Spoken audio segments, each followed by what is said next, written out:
whether you're a fisherman, a housewife, a fireman, a lawyer, a doctor, a mechanic, he calls you, and just hopefully you realize how attractive he is and how wonderful it is that you're willing to leave everything else and say, I follow you, and then life gets so much better. And obviously, we few hundred people out of 7 billion have heard that call, or we wouldn't be here. So last week I kind of broke ground on deciding deliberately, not just to be kind of funny now and then, but to talk deliberately about the importance of humor in our life and in our worship. And believe me, I cringe when I think of the rector of the seminary 57 years ago saying, "You didn't." I said, "Yes, I did." Yes, I did, because that's where I got in my own ministry and faith. People so want to laugh. They so want to be secure. They so want to be happy. They so want to be fun and enjoy life, because there's plenty of sadness and pain and sorrow. We know that. But, you know, our faith is to raise us above all that or within all that and say, I don't care. I'm going to laugh. I'm going to be happy. So I'm sure you all did your homework last week. Remember the homework? Are you funny? Are you fun to live with? See how quickly you forget it's only 7 days. And already, I'm not watching you, but I hope you dare to ask your spouse, your dad, your mother, your brother, your sister, say, am I any fun to be with? And then wait for the answer. Because a lot of people they are on occasion, or they are, you know, at happy hour, but not necessarily in everyday living. And it must be so hard to be with people who don't laugh, who don't see the funny side. You just have to flip it and kind of think, oh, Lord, don't take it so seriously, because life is, you know, it is a joy. But again, a lot is chemistry and temperament. A lot of people just can't, you know, they'll always be poker-faced. They'll always have the long face like a horse. And that was a joke that I picked up last week after Mass. I picked up a lot of them. And today I brought props, so that means I'm in real trouble. I need props. But this is a very deliberate thing on my part. I never, you know, attacked this subject in this manner until the last 2 weeks. So the main thing is, do you really believe that humor is good? Do you believe it's okay to laugh in church? Do you believe that levity and joy and transcendence go with the pain of life and our faith? When we come up to receive our Lord, imagine again, this is my body, this is my blood, take and eat. If you eat my body and drink my blood, you'll never die.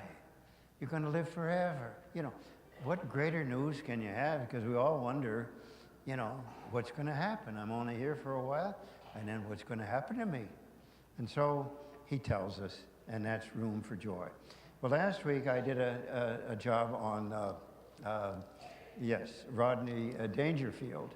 And people came up to me afterwards and wanted a copy of that. Well, I don't have a copy. I just have one joke from him that's left over, if you haven't heard it. But, you know, a good joke, you can laugh twice.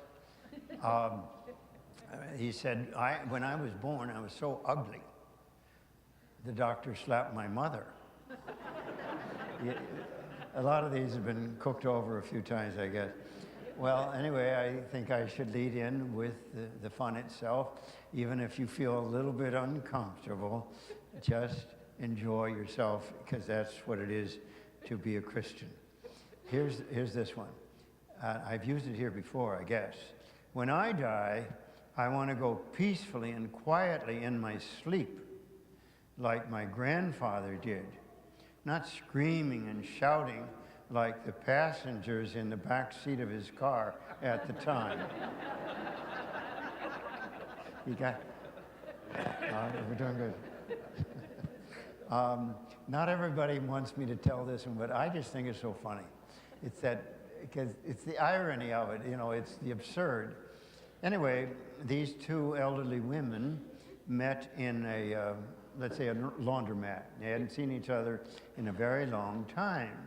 And they said, oh, it's so good to see you. Oh, how nice. Well, how's your husband? Oh, my husband, Ted, he died. He died last week, actually. He went out to our garden, you know, in the backyard there when we were getting ready for supper. He went out to dig up a cabbage for dinner. And you know what? He had a heart attack. And he died right there. Oh, my dear. Oh, I'm so sorry. What did you do? He says, I opened a can of peas. I still, to me, it's a surprise thing, see? Well, here's this man on the phone calling 911. He said, I need help. My wife's pregnant, and the contractions are every 2 minutes, 2 minutes apart. And then the operator said, is this her first child? And he said, no, idiot, this is her husband.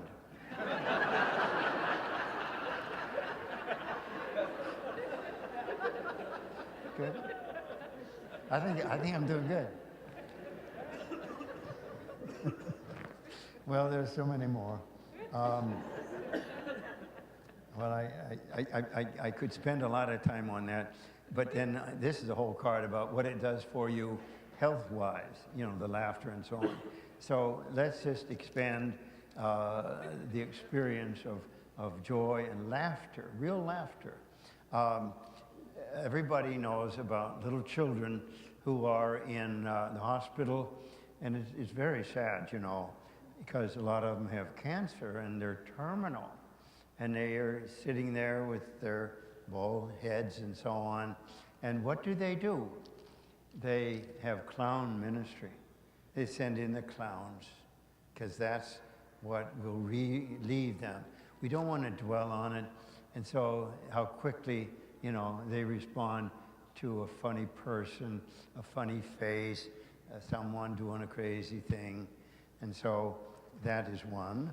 I have a whole series of these. I'll try not to bore you, but laughter is a potent antidote to sadness. If you can possibly get humor in there, you know, in the middle of tragedy and so on, it does help a great deal. Not everybody can do it. The sense of humor can measure children's growth. When they're real little, they just like slapstick. You know, they like the Three Stooges, you know, all this. But as they get older, you get more sophisticated, and you see the double entendre. You see the other meaning of what one was saying. So we measure often our own growth and sophistication mentally, because humor is a product of the mind. It's called risibility, the ability to laugh. Animals don't do it.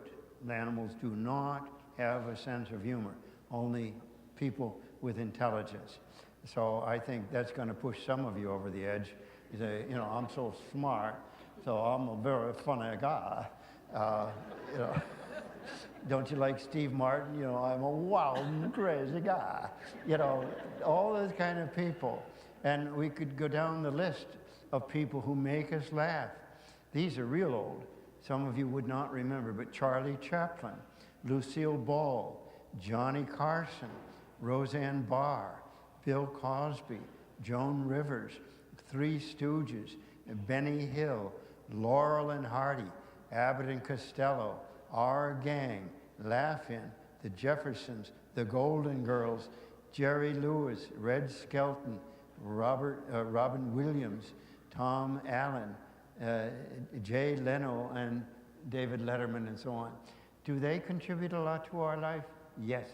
At the end of the day, when we've heard all the stuff and we work ourselves to death, you know, trying to keep up with everything, we like to sit back and relax and have other people take another take on it, that it ain't all that important in the end. What has this to do with eternity. And so, some more, a professor who is serious on the study of human laughter. So I can see some people being analytical. They don't see fun.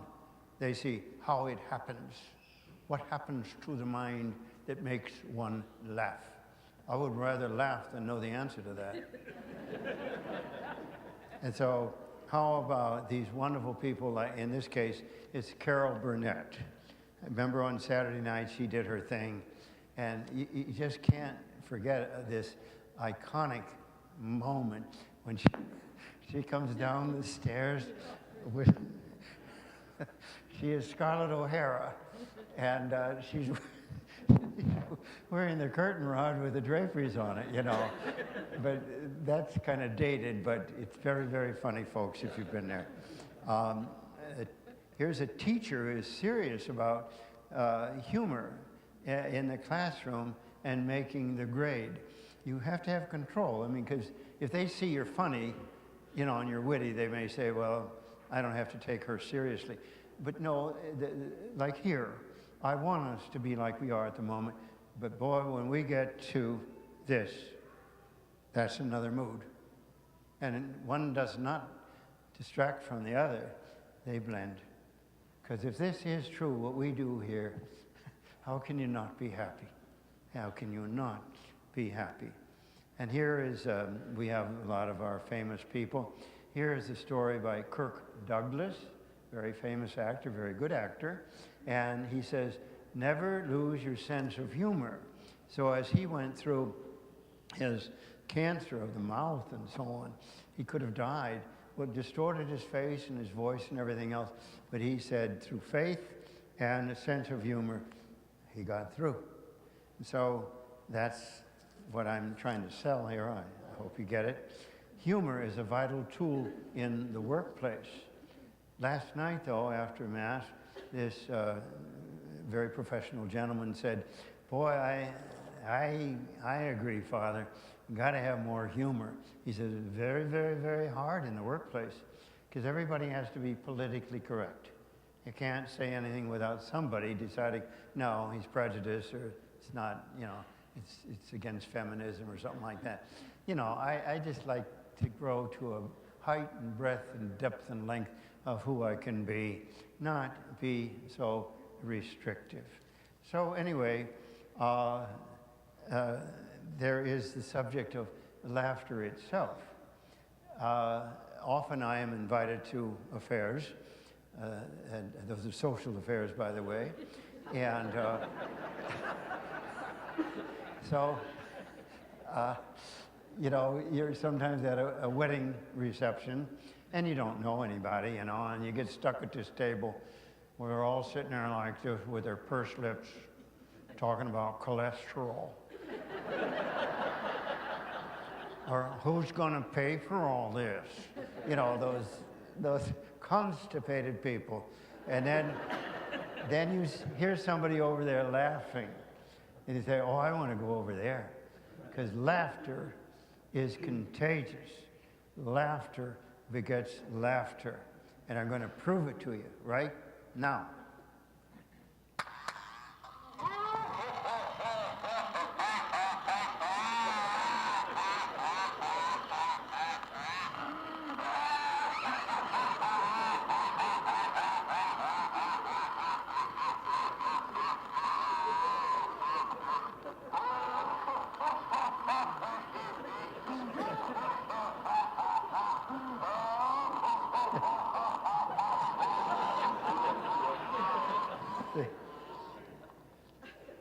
I recorded that last week. And then I end with this. People send me things, you know, and I've often talked on the value of humor in life. And there's a wonderful musical, and it's called it's called A Little Night Music. But one of the haunting songs from it is the song that is here in this puppet, which I'm sorry that you probably can't hear, but it is called Send in the Clowns. And the story is this. Have you ever been to a circus and maybe the tiger bit the guy, or maybe someone fell from the high wire. What do they do when there's tragedy? They send in the clowns. And so that's what this is about. It's a little puppet. I wish you could hear it. But anyway, it goes, send in the clowns. Don't bother, they're here. We're all clowns in the end, so don't take life just too seriously. Be a fun person who's fun to be with. We're all in this thing together, and we're going home.